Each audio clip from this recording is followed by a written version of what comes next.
नमस्कार, मी मानसी मिलिंद जाधव. माझ्या शाखेचे नाव रयत शिक्षण संस्थेची श्री शौर्य स्कूल शौवडी. मित्रांनो, इयत्ता 8वी शिष्यवृत्ती परीक्षा आणि NMMS परीक्षेसाठी गणित या विषयातील बीजगणित या घटकातील एक चल समीकरण हे जे उपघटक आहे त्या उपघटकाचा आज आपण काय करणार आहोत, अभ्यास करणार आहोत. एक चल समीकरणे.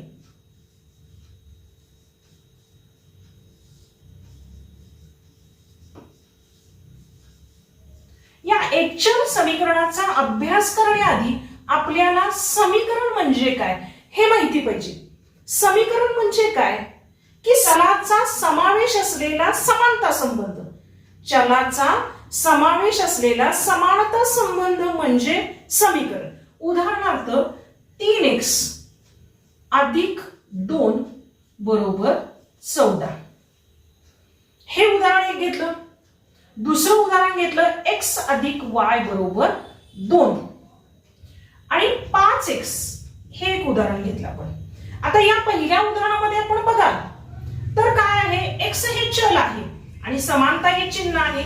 दुसऱ्या ह्याच्यामध्ये x हे एक चल आहे, y हे एक चल आहे आणि समानता हे पण चिन्ह आहे. पण तिसऱ्या उदाहरणामध्ये x हे चल आहे पण समानता चिन्ह नाहीये, म्हणजे हे समीकरण नाही. ही जी दोन उदाहरणं आहेत 3x अधिक 2 बरोबर 14 आणि x अधिक y बरोबर 2 ही दोन उदाहरणं ही काय आहेत, समीकरणाची आहेत. मग आता आपल्याला बघायचे की एकचल समीकरण म्हणजे काय. या नावातच त्याचा अर्थ दडलेला आहे.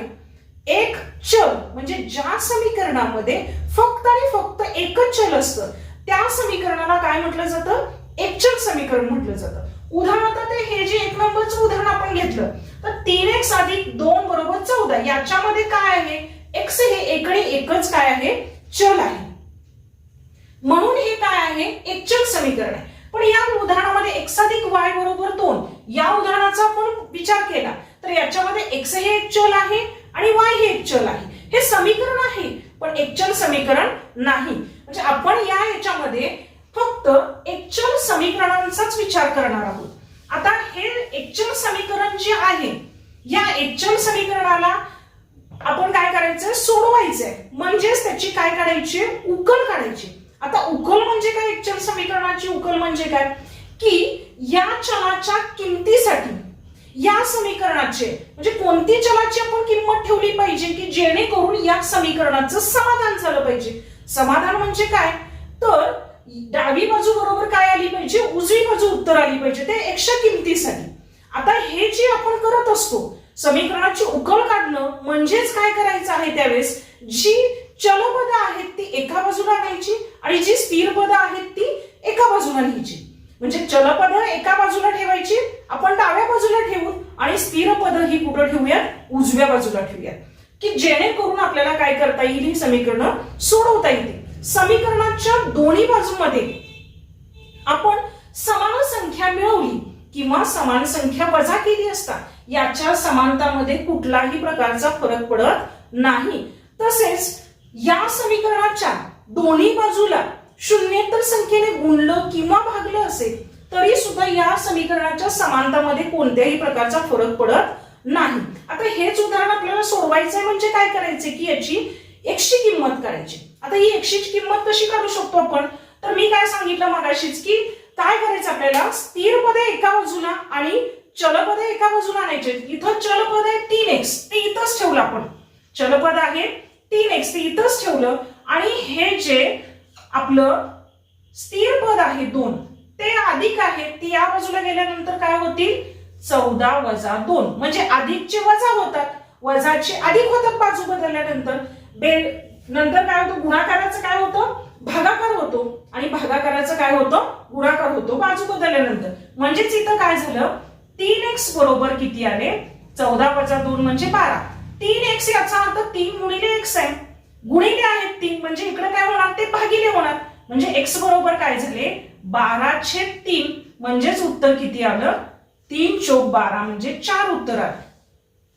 म्हणजेच इथं आपण x बरोबर 4 ही किंमत ठेवली असता या समीकरणाचं समाधान होतं. म्हणजे डावी बाजू बरोबर काय मिळते आपल्याला, उजवी बाजू मिळते. म्हणजे अशा पद्धतीने आपल्याला काय करायची आहेत, समीकरणं ही काय करायची आहेत, आपल्याला सोडवायची आहेत. दुसरं उदाहरण आपण बघूयात. 2y अधिक 5 बरोबर 10. या उदाहरणामध्ये चलपद कोणता आहे 2y आणि स्थिरांक कोणता आहे 5 आहे. तो अधिक आहे, तो तिकडे गेल्यावर काय होईल वजा होईल. म्हणजे 2y बरोबर 10 वजा 5. म्हणजेच 2y बरोबर 10 वजा 5 म्हणजे 5 आले आणि 2 गुणिले ते काय होतील इकडं भागिले होतील म्हणजे 5/2. याचं उत्तर किती आपल्याला मिळेल y बरोबर 5/2 ही किंमत ठेवली असता काय होणार आहे या समीकरणाचं समाधान होणार आहे. म्हणजे अशा पद्धतीची उदाहरण आपल्याला परीक्षेमध्ये असणार आहे. पुढचं उदाहरण आपण पाहूयात. 11x वजा 1 छेद 2x अधिक 3 बरोबर 2/1. आता इथं आपण बघितलं तर काय आहे बघा बरं.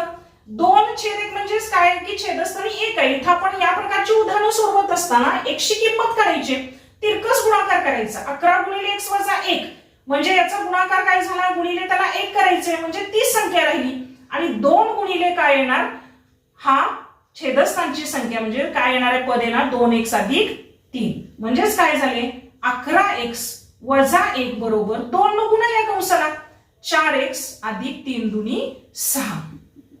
पुन्हा सांगितलं की चलपद एका बाजूला आणायचे आणि स्थिरांक एका बाजूला न्यायचे म्हणजे काय झाले 11x वजा 4x हे अधिक 4x होते ते काय झाले वजा झाले बरोबर 6 वजा 1 ते काय होतील इकडं अधिक 1 होतील. 11x वजा 4x याची वजाबाकी किती आली तर 7x. 7x बरोबर 6 आणि 1 7 झाले. 7 इथं गुणिले ते काय होतील इकडं भागिले म्हणजे 7/7 म्हणजेच किती झाले x बरोबर किती आलं उत्तर 1 आलं. म्हणजे x बरोबर 1 हे काय आहे या समीकरणाची काय आहे उकल आहे. आता याच पद्धतीची फक्त उदाहरणं असतात असं नाहीये की काही वेळेस आपल्याला शाब्दिक उदाहरणं ही परीक्षेमध्ये विचारली जातात. आता ही शाब्दिक उदाहरणं आपण सोडवायची कशी असतात तर शाब्दिक उदाहरणामध्ये दिलेलं उदाहरण आपण नीट वाचायचं. जे काढायला सांगितलेलं आहे त्याच्याबद्दल अक्षर मानायचं म्हणजे एक चल मानायचं. जे आपल्याला काढायला सांगितलेले आहे त्याच्याबद्दल काय करायचं एक चल मानायचं आणि मग चल मानून आपण समीकरण तयार करायचं आणि समीकरण तयार करून ते काय करायचं सोडवायचं म्हणजे त्या समीकरणाला काय द्यायचं सरळ रूप द्यायचं आणि मग त्याच्यावरून आपल्याला काय मिळेल त्या संख्येची काय मिळेल दिलेल्या माहितीची काय मिळेल आपल्याला किंमत मिळेल. आता उदाहरणात एक उदाहरण बघूया. स्मिता व नीता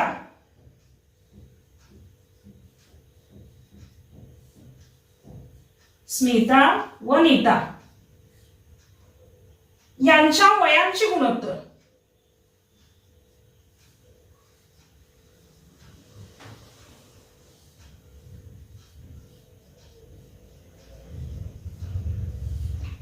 या दोघींच्या वयांचे गुणोत्तर दिले 3:4 असून त्यांच्या वयांची बेरीज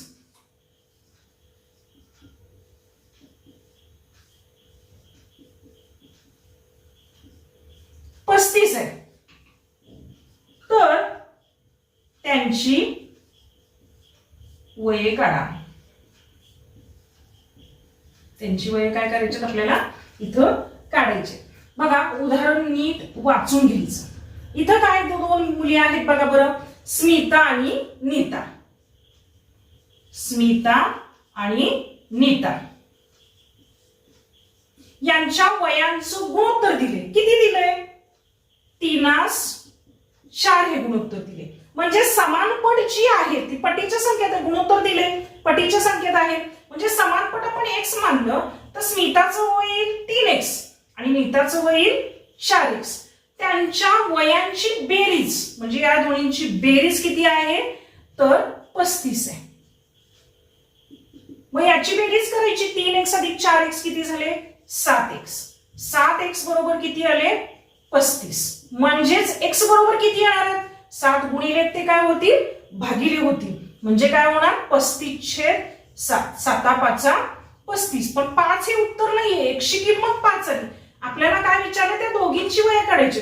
स्मिताचं वय किती आहे 3x आणि नीताचं वय किती आहे 4x. म्हणजे 3 गुणिले किती 5, 3×5 किती झाले 15 आणि 4 गुणिले 5 म्हणजे 4×5 किती झाले 20 झाले. म्हणजे स्मिता आणि नीताचं वय काय झालं तर 15 वर्ष आणि 20 वर्ष. अशा पद्धतीने आपण काय करणार आहोत हे उदाहरण आपल्याला सोडवणार आहोत. त्यानंतर दुसरं उदाहरण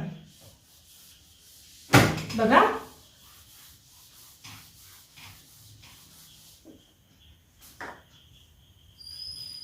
दुसरं उदाहरण आहे एका संख्येची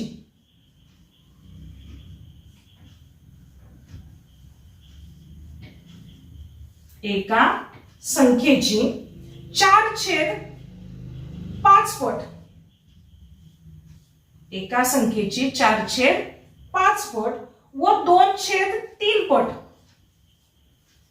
एक संख्या दिली आहे त्या संख्येची 4/5 पट व 2/3 पट. यामध्ये 4चा फरक आहे. यामध्ये काय आहे 4चा फरक आहे. तर ती संख्या आपल्याला शोधायची. ती संख्या कोणती हे आपल्याला काढायचं. बघा एक संख्या माहित नाहीये. एक संख्या काय म्हटलं आपण ती एक संख्या x म्हटलं. एक संख्या काय म्हटलं x. त्या संख्येची किती पट 4/5 पट म्हणजे 4x/5 आणि किती पट 2/3 म्हणजेच 2x/3. यांच्यातला फरक म्हणजे काय वजा.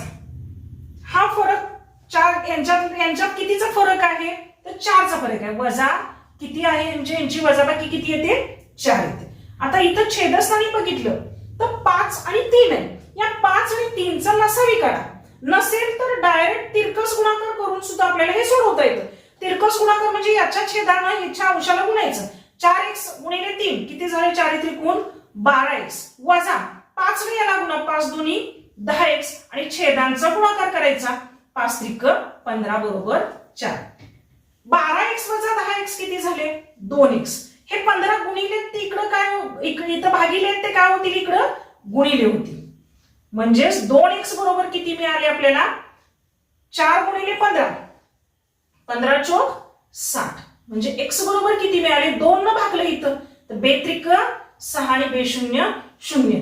म्हणजे ती संख्या आपल्याला किती मिळाली x म्हणजे तिचं उत्तर किती आहे. ती संख्या कोणती मिळाली आपल्याला 30 मिळाली. म्हणजे अशा पद्धतीनं दिलेली उदाहरणं ही स्टेप बाय स्टेप जे काढायला सांगितले त्याच्याबद्दल अक्षर मानायचं. उदाहरणातल्या अटीनुसार आपण समीकरण तयार करायचं आणि समीकरण काय करायचं सोडवायचं. पुढचं उदाहरण आपण पाहूयात.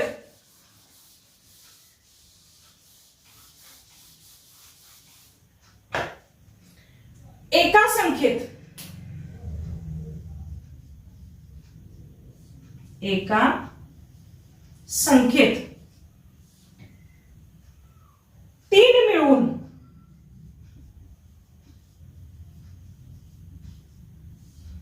3 ने भागल्यास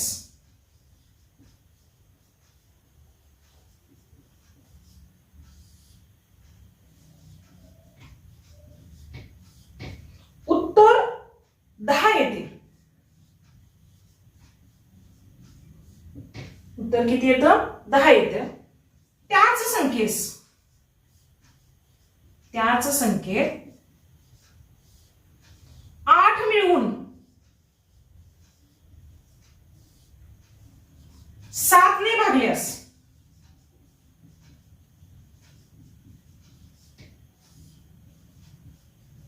उत्तर 5 येते. तर आपल्याला काय काढायचंय ती संख्या शोधायची. काय करायचं आपल्याला ती संख्या काय करायची आहे शोधायची. बघा एका संख्येमध्ये काय केले 3 मिळवले. एक संख्या म्हणजे काय म्हटलं x. त्याच्यात किती मिळवलं 3. त्याला भागलं किती न म्हणजे छेद किती येणार 3 बरोबर उत्तर किती आलं 10. साधं सोपं आहे. तसंच पुढचं काय बघा 30 संख्या. त्या संख्येत मिळवलं किती 8 म्हणजे x अधिक 8 झाले. भागलं किती न 7 न तर उत्तर किती येतं 5 येतं. आता या दोन्ही समीकरणा समीकरणापैकी कोणतंही एक समीकरण आपण सोडवलं तर या समीकरणाचं उत्तर काय येतं? समान येतं. आता काय उत्तर येते बघूया. 3 गुणिले ते इकडे काय झाले? भागिले ते इकडे काय झाले? गुणिले. म्हणजे x अधिक 3 बरोबर किती आले? 30. 3 गुणिले 10 30. हे अधिक आहे ते इकडे काय होणार?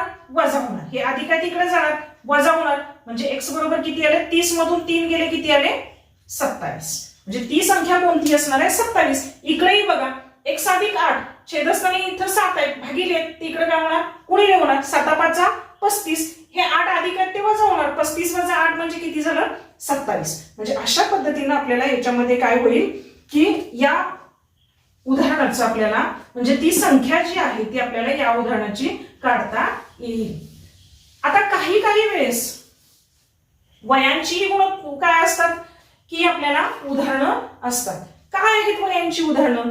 तो सोनलच्या आईचे वय बघा काय? सोनलच्या आईचे वय हे कसं आहे? हे सोनलच्या वयाच्या तिप्पट आहे. किती आहे? तिप्पट आहे.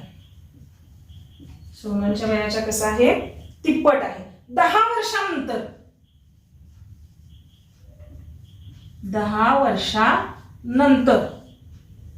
10 वर्षानंतर काय झाले बघा? तिच्या आईचे वय तिच्या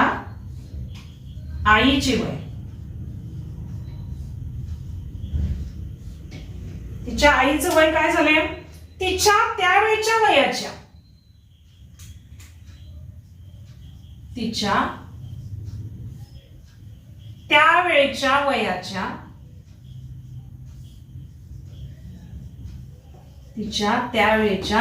वयाच्या दुप्पट असेल.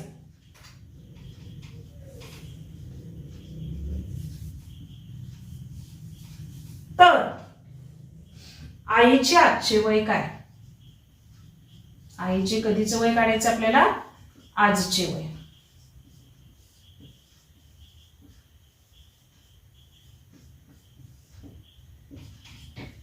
बघा सोनलच्या आईचे वय काय आहे? सोनलच्या वयाच्या तिप्पट आहे. म्हणजे कोण कोण आहे इथं बघा? सोनल आणि तिची आई आहे. सोनलचे वय माहित असल्याशिवाय आईचं वय काढता येणार नाही. म्हणजे सोनलचं वय काय म्हणायचं? x आणि आईचं वय किती येणार आहे? तिच्या वयाच्या तिप्पट म्हणजे 3x. आता 10 वर्षानंतर आजचं वय आपलं 10 वर्ष असेल तर 10 वर्षानंतर किती होणार? 20. म्हणजे त्याच्यामध्ये काय करतोय आपण? 10 मिळवतोय. म्हणजे 10 वर्षानंतर सोनलचं वय किती येणार? x अधिक 10 आणि आईचं वय किती येणार? 3x मध्ये काय मिळवणार आपण? 10 मिळवणार. मग काय म्हटले बघा? तिच्या आईचे वय तिच्या त्यावेळच्या वयाच्या दुप्पट असेल. 10 वर्षानंतर सोनलचं वय काय आहे? x अधिक 10 आणि आईचं वय काय आहे? 3x अधिक 10. तिच्या आईचं वय 10 वर्षानंतर किती होतं? 3x अधिक 10. हे कसं आहे? सोनलच्या त्यावेळच्या वयाच्या किती पट आहे? दुप्पट आहे. सोनलचं वय काय? x अधिक 10 त्याच्या दुप्पट म्हणजे x गुणिले कंसात x अधिक 10. म्हणजेच काय झालं? 3x अधिक 10 बरोबर या 2 न गुणा 2 गुणिले x 2x आणि 2 गुणिले 10 20. 20. चलपदे एकत्र आणा आणि स्थिर पदे एकत्र न्या. काय होईल? 3x हे अधिक 2 आहेत ते वजा 2x होतील आणि हे अधिक 10 आहेत ते वजा 10 होतील. 3x वजा 2x किती झाले? x बरोबर किती आले? 10. आपल्याला काय विचारलंय? आईचे वय विचारले. सोनलचं नाही. सोनलचं 10 तर आईचं तिच्या तिप्पट किती येणार? 30 वर्ष. आईचं किती येणार आहे? 30 वर्ष. म्हणजे अशा पद्धतीची शाब्दिक उदाहरणं आपल्याला स्कॉलरशिप मध्ये किंवा एनएमएमएसच्या परीक्षेमध्ये विचारली जाऊ शकतात. तुम्ही या पद्धतीच्या उदाहरणाचा जास्तीत जास्त सराव केला तर या पद्धतीची उदाहरणं तुम्हाला अतिशय सोप्या पद्धतीने सोडवता येतील आणि त्याचा सरावही तुमचा होईल आणि तुमची कुठल्याही प्रकारची याच्यामध्ये मार्क्स जाणार नाहीत. धन्यवाद.